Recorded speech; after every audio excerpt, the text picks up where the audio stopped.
ஒரு அழகான மலைகள் சூழ்ந்த கிராமம். அங்கே ஒரு உழைப்பாளி அக்கா வாழ்ந்தாள். அவளுக்கு ஒரு பெரிய டிராகன் பழத் தோட்டம் இருந்தது.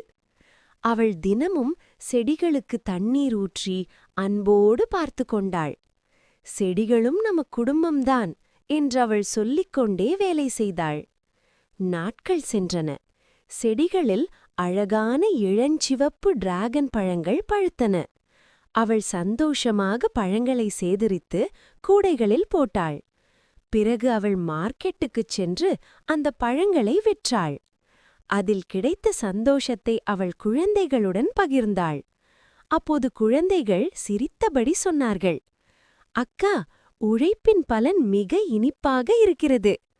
அவள் சிரித்தபடி பதிலளித்தாள், அன்பும் உழைப்பும் இருந்தால் வெற்றி நிச்சயம் வரும். நீதி: உழைப்பும் பொறுமையும் இருந்தால் வாழ்க்கை இனிமையாகும்.